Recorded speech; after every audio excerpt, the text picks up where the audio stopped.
Welcome back to PRN Test Drive. I'm James, and this is the 2025 BMW Z4 M40i. The Z4 is a vehicle that is built for enthusiasts by enthusiasts. Matter of fact, it actually shares a lot of its chassis components, its engine and transmission with the Toyota Supra. They were actually built in collaboration, and after spending a week with the Z4 M40i, I absolutely understand why Toyota wanted this platform to be the one that they base their new Supra off of, because it is such a small form factor vehicle that absolutely rips. It packs a crazy punch, and it's just an enthusiast vehicle through and through. So today I'm going to show you the exterior, the interior, and of course we're going to take it on a test drive. And now I've been telling everybody that will listen this week that this vehicle not only needs to be driven, it needs to be experienced. You have to take the top off, which I was able to do. I had some nice weather. It's on right now because it is quite freezing, so hence the jacket. But today I'm going to do my best to get you to experience the BMW Z4 M40i through a screen. Let's get started. So let's start off by talking about what is under the hood. I have a 3-liter twin-power turbo inline-6 B58 engine that's going to give us 382 horsepower, 369 pound-feet of torque. Now, to make things even better, I have the 6-speed manual transmission, which is a newly added thing. For a while, it was only coming in automatic. So now, not only does this thing go really fast, but you also get to engage yourself in the driving experience fully by rowing your own gears. Now, with the manual version comes advanced suspension enhancements, which improves the driving experience by incorporating more rigid anti-roll bars. We also get recalibrated dampers and fine-tuned power steering. If you get the manual version, you're also going to get blacked out badges, so can't go wrong there. Now, I also have the premium package included. So this Z4 is very much fully loaded for me this week. That includes ambient lighting, active cruise control with stop and go. I've also got a heads-up display, a Harman Kardon surround sound system. We've got wireless charging and a Wi-Fi hotspot. Now, the paint that you're seeing is the wonderful Thunder Night Metallic. Although it is a little bit dark out, I've got clouds, but I did take a little bit of B-roll in the sun to kind of show you. But honestly, the camera is not doing this color justice at all. You have to see this thing in person to really get a good idea of what you're looking at.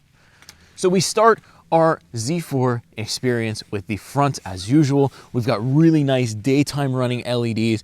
I really like the way that this, they incorporated the headlight that kind of swooshes back with the body. This color, I'm telling you, I'm close up to it. It's right in my face. It is such a nice color. Usually I'm not somebody who would get a purple vehicle, but this does the Z4 justice. If you're gonna have a unique car, you gotta have a unique color. That's all I'll say. But now, I've also got parking sensors. I don't have a front-facing camera or anything like that, but honestly, the vehicle's small enough that the parking sensors kind of do enough for you. Nice classic BMW badge, nothing special. There's no M badging or any kind of Z4 badging here up front, but honestly, you don't need it. It's got such a small little kidney grill here that it is enough. And we've got a bunch of active vents, intake vents, aerodynamic stuff. It just looks aggressive, ready to attack the road, and believe me, it does. So next up, we have the side profile for the Z4 M40i, and we have our M badge right there. That's what I was looking for. I like badges, what can I say? I also, again, really like the side profile. You can see we've got the soft top convertible right here. The nice thing about the soft top is that when it does fold back, it doesn't take up any of your trunk space. It has its own compartment, and it looks good when it's folded down. It is cold out, like I said, so I will include some B-roll shots of it going up and down for you so you can see that action. And we'll get to the top down in a little bit here. You can also see how cool of a stance it has because it has actually bigger tires in the rear than it does over there in the front. So it's kind of got like an angled stance, a really aggressive race car stance. And I mean, you can absolutely call this thing a race car, especially when you're on the road. You're definitely the fastest thing. I like the little black accent with the side vents. I also like the blacked out mirrors with the nice turn signal LED. We've got our blind spot detection here too, which is going to really help you because a small vehicle like this, you do have a little bit of blind spots, behind the shoulder. So the detection systems are really going to be useful there. We also have a one-touch lock and unlock doors. Very easy. It's more of a sensor, so we'll see how that does in the winter if you actually drive this thing in the winter. The windows are, of course, obviously frameless, which I really like the look of those. It is just a cool roadster. I mean, there is just nothing like it. And usually I'm not even a soft top kind of guy. If this thing came in a hard top, I would get it. But honestly, I feel like the soft top is the way to go. It just suits the personality of this vehicle so well. So last but absolutely not least is the back for the Z4 M40i. You can see we got the nice blacked out badges here. And then take a look at these taillights. Really, really nice. I actually had somebody come up to me and look at the badge, go, oh my God, it's a Z4. And then, oh my God, look at those taillights. I absolutely love them. People love the Z4. I've had people stop me in just, you know, I'm kind of in like a nature park right now, and just coming in, I had a worker stop me to, you know, to talk about it.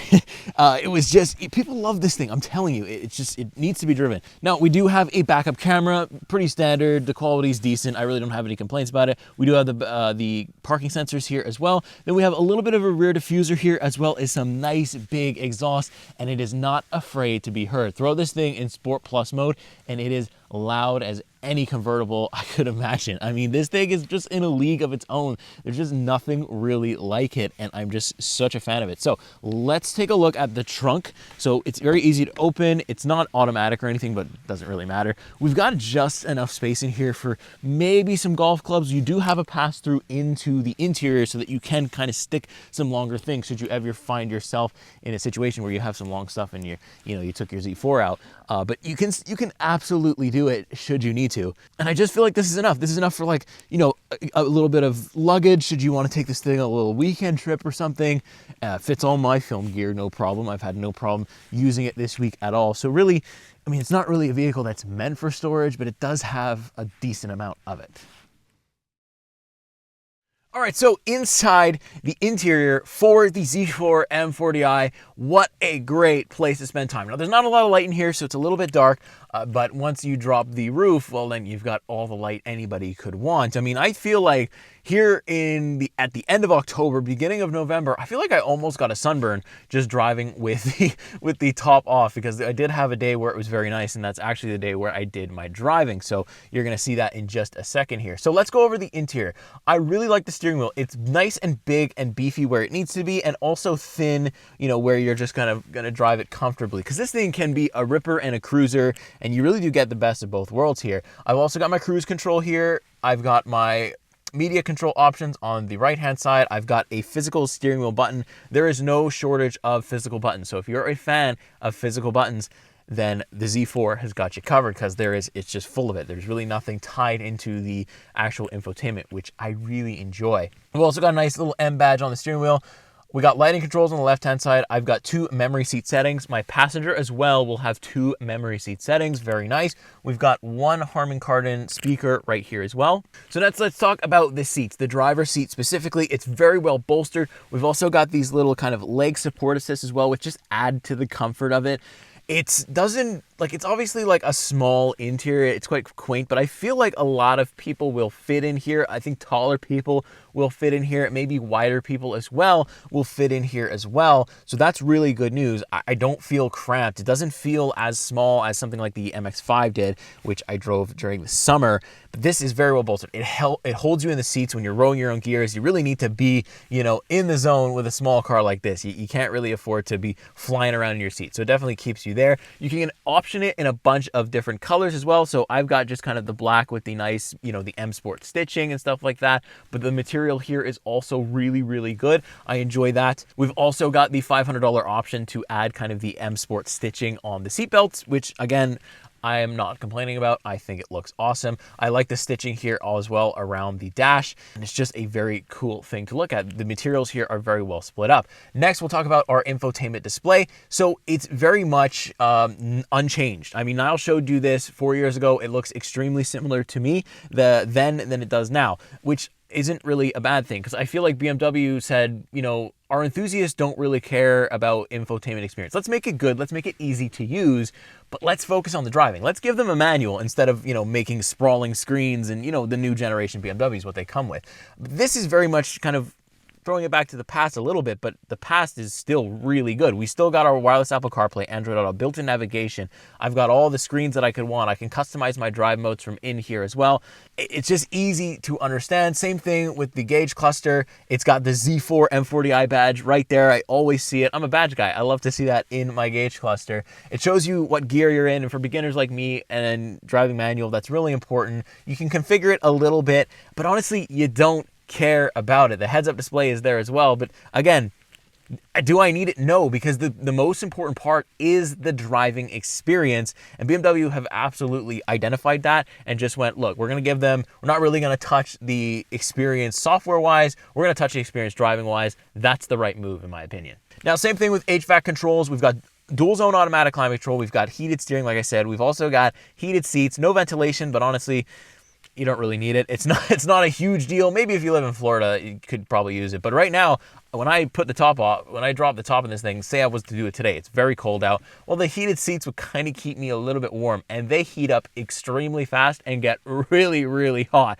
That's something that Niall was able to test actually on the Z4 in the winter 4 years ago, and he said the same thing. They get really hot really quick, even in the winter with the top off. So that is really good news. And I'm telling you, like, these things just heat up like crazy. I don't even think I've ever used the max level. A little bit lower than that, we have kind of quick access controls. They're a little bit like haptic buttons where you can kind of assign them to kind of quickly access. So I can have number 1, for example, quickly access my tire pressure gauges or my sport gauges, and then I can have 8 access my media. You have like quick things and you can kind of slide your finger around during that. I like that. We've also got a little bit lower, we have the wireless charging pad as well as a USB charger as well. Then we look at the transmission. I've heard people call it rubbery. I've heard people call it stiff. There's a bunch of different words that people have used for this thing.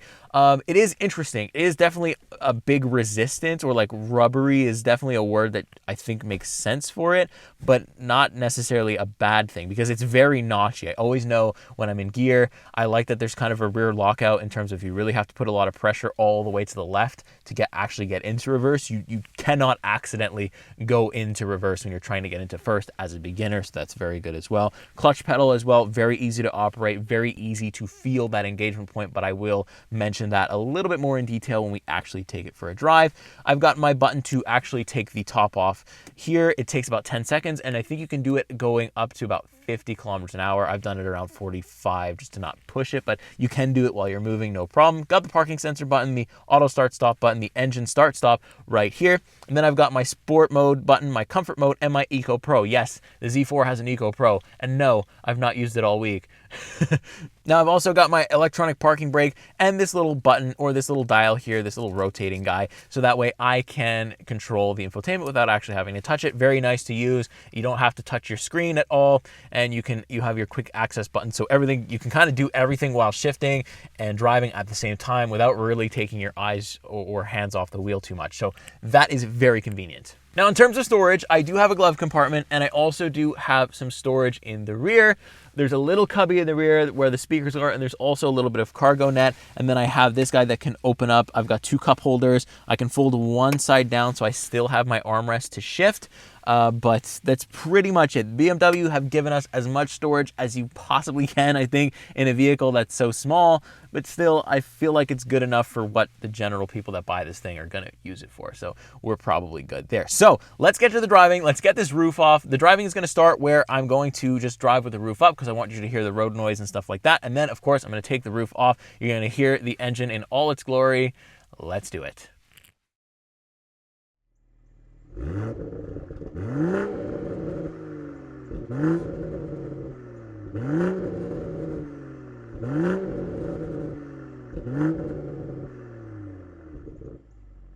All right, so on the road where this car absolutely belongs, what a week it has been. I am going to miss this one. I mean, we're at the second car in a row now where BMW has taken my expectations and just shattered them. You know, I expected something cool from the Z4, but I did not expect this. I mean, it is just quick.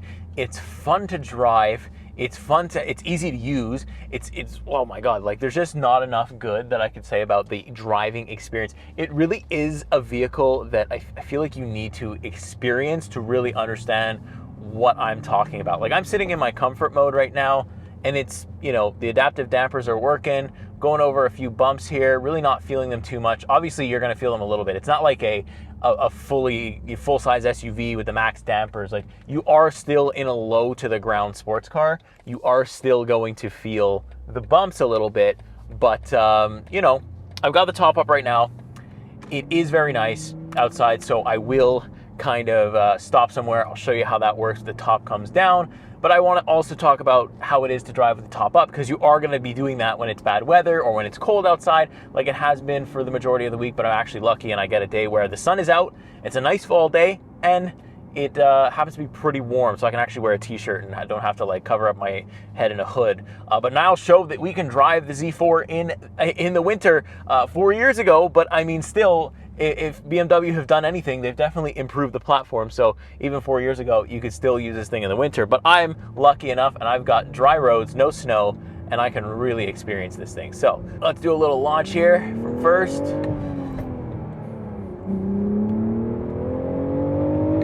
Oh, that's ridiculous. Off the rev limiter and everything. It doesn't stop me. It doesn't limit power or anything. Oh my goodness. And I'm, like I say, I always say this, I'm a beginner manual driver. It's not something I do very often, but this thing is very easy to operate. Clutch pedal is really good. The engagement point's really good. I've driven it in traffic a ton of times this week, so that's all been fine. I've got rev match downshift. The only way to turn it off is to go into sport mode individual and then actually turn that off. But I'm always driving with it on because I really like it. I like feeling like an absolute champion when I downshift. And this exhaust, this engine makes you feel like $1 million when it's burbling, popping, and doing everything. I hope the camera is picking it up. Handling wise, it's also very, very good. I do enjoy it. I just feel like since we have such a low center of gravity, it's hard to make the steering feel not good. I mean, I just feel really, really tuned in here, really dialed into the vehicle as well. What an experience the Z4 has been. I'm always in Sport Plus mode. It does come with an Eco Pro and it does come with a Comfort mode, but I'm always in Sport Plus. I never get out of it. And I think even Niall said 4 years ago in his Z4 video that even in the winter, he was still in Sport Plus mode whenever he could be, whenever the conditions allowed it. And I completely understand it. My conditions this week, although cold, have always allowed me to absolutely rip this thing. And I love it. Oh man, I'm just surprised by it. I mean, other people are also surprised by it. I've had a lot of, oh, I didn't know that car still existed, or that car kind of looks, you know, a little bit from the past. But when I tell them it's 2025, they're like, oh, really? I didn't think BMW were still making those. So, you know, I'm glad to be, you know, putting it back on the map, because this thing deserves to be on the road. However, do you want to drive it in winter? I don't know. Sure you can, but I don't think I would. I mean, this is kind of something that you're going to buy if you have like maybe a winter car, because this thing really shines in the summer. Although you maybe can, if you're feeling like it, you can put the top down in the winter, sure. Visibility wise is really good as well. I've got really big side view mirrors. There's a little bit of a blind spot where I'll have to like lean forward a little bit here, or just look out my window manually here. So, but that comes with the territory. It was the same thing when I drove the Mazda Miata. So I kind of have to get used to that again, but it's easy to think about. You're a small vehicle. You just kind of have to really make sure you're checking those blind spots and not fully relying on the blind spot detection systems in here.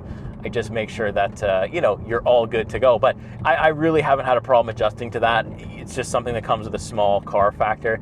I just feel like the Z4 is just in a league of its own. I mean, there isn't anything like that. Sure, you can say that Porsche has kind of something like it, where it's, you know, the two-seater, you know, convertible kind of setup, but that's a mid-engine. There's nothing front engine about it. This thing is just, wow, there's nothing like it, unless, I mean, you can say, yes, the Supra, because they were built in the same factory, or, you know, in collaboration, but still, Supra is not a convertible. Supra does not drop its roof or anything like that. So kind of hard to compare it there as well in terms of what it is. I haven't driven the Supra, so I can't really comment on that. I can't really get into the whole, is it better than a Supra kind of debate, because I actually don't know. I haven't driven the Supra. This is as close to the Supra as I've been in a little bit. So let's park it up right here. You can do this while you're moving. I think you go up to 50 kilometers, but I've got a nice little spot here where I can stop, and let's drop this roof.